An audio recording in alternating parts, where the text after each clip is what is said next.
Pernah dengar orang bilang, enak ya jadi dosen, liburnya banyak, ngikutin semesteran, gajinya lumayan, belum juga tunjangannya, dihormati mahasiswa pula, bla bla bla, gitu kan? Emang betul jadi dosen tuh enak, tapi kalau udah nemuin kepribadiannya jadi dosen setelah bertahun-tahun, coba buat menjalani. Jarang ada yang ngebahas soal nggak semua orang itu bisa jadi dosen juga, karena bener-bener siap memenuhi syaratnya. Ditambah di 2026 ini, dengan regulasi makin ketat dan standar kampus juga makin tinggi. Proses jadi dosen nggak lagi soal kirim CV terus wawancara aja. Ada beberapa syarat penting yang harus dipenuhi dan kali ini kita bakal sharing biar auto mudah lolos nantinya. Simak sampai akhir ya. Manfaat profesi dosen lebih dari sekedar gaji.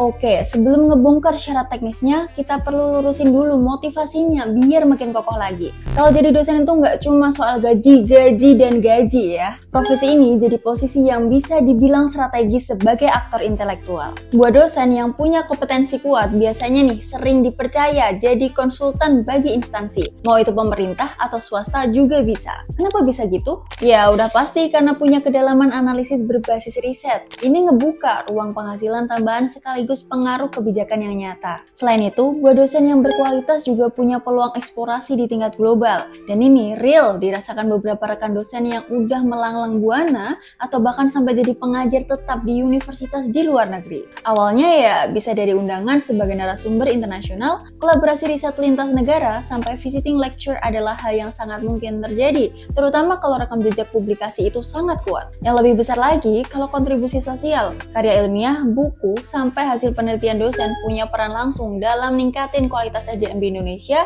biar mampu bersaing di level dunia. Kalau cuma ngejar gaji, ya mungkin profesi ini kerasa berat, tapi kalau Anda ngejar dampak, jadi dosen itu bisa jadi panggilan strategis. Dan buat sampai ke sana, ada syarat mutlak yang nggak bisa ditawar. Pendidikan minimal S2, mutlak 2026. Nah, masuk ke syarat pertama dan paling mendasar itu di pendidikannya ya, kan dosen? Ini udah pasti, mungkin juga beberapa calon tahu kalau standarnya minimal di S2. Belum lagi di tahun 2026, berdasarkan regulasi terbarunya, buat dosen tetap itu wajib punya gelar magister. Udah nggak ada kompromi ya di sini. Ya, kalau tanpa S2, peluangnya hampir tertutup. Lulusan S2 ini dalam negeri maupun luar negeri punya peluang yang sama ya. Tapi yang perlu digarisbawahi nih, lulusan dari universitas luar negeri dengan peringkat QS tinggi, sering banget dapat nilai tambah dalam proses rekrutmennya. Jadi, ada opsi lebih kalau calon rekan dosen tuh mau nambah poin lewat cara ini.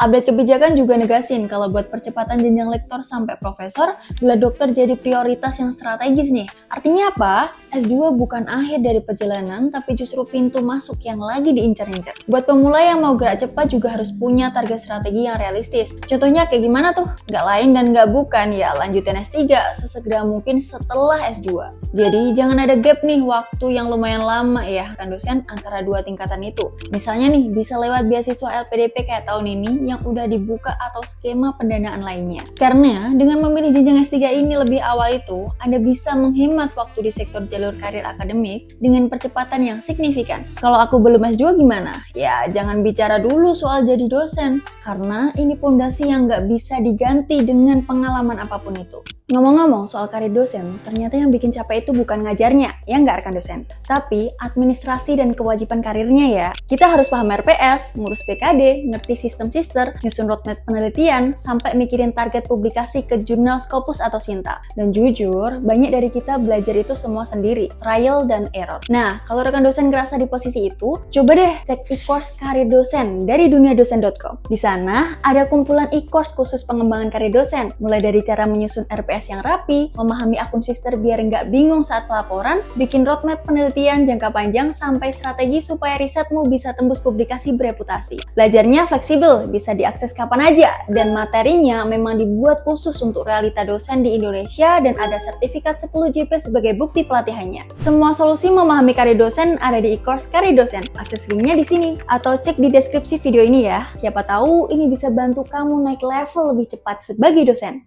IPK tinggi dan pengalaman asisten. Beberapa dari calon dosen mungkin agak ngeremain soal satu ini nggak sih? IPK.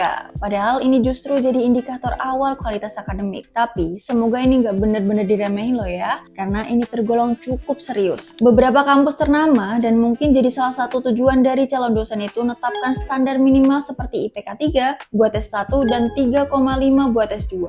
Ini nggak saklek persis ya, tergantung dari prosedur di masing-masing perguruan tinggi. Angka ini juga udah bukan soal formalitas, tapi jadi bukti kemampuan akademis yang konsisten. Karena kalau IPK tinggi sendiri otomatis nunjukin kapasitas berpikir analitis dan kedisiplinan belajar. Jadi dua hal itu terbilang sangat penting dalam dunia akademik. Selain itu, pengalaman bisa jadi asisten dosen atau asisten peneliti, waktu kuliah pun juga jadi nilai tambah yang besar. Pengalaman ini ngebentuk kemampuan mengajar, mengelola kelas, sampai memahami ritme penelitian. Dalam proses rekrutmen, PTN atau PTS ini yang udah berakreditasi unggul biasanya nih ngeprioritasin kandidat yang udah punya pengalaman akademik awal, karena lebih siap jalani BKD sejak awal semester pertama. Nah, kalau IPK itu jadi pintu masuk, tapi pengalaman akademiknya itu adalah pembedanya. Dan masih ada dua syarat penting lagi yang sering menentukan cepat atau lambatnya karir dosen. Publikasi karya ilmiah dan kompetensi pedagogi. Di dunia akademik, reputasi dibangun dari publikasi, sementara punya jurnal ilmiah atau buku bukan cuma nunjukin kontribusi keilmuan aja, tapi juga jadi dasar utama perhitungan angka kredit penelitian yang minimalnya aja itu ada di 35% buat pengajuan jabatan. Sementara, buat calon rekan dosen ini, punya 1-2 publikasi sebelum rekrutmen bisa jadi nilai plus yang cukup signifikan dibanding kandidat lain. Lumayan kan ya?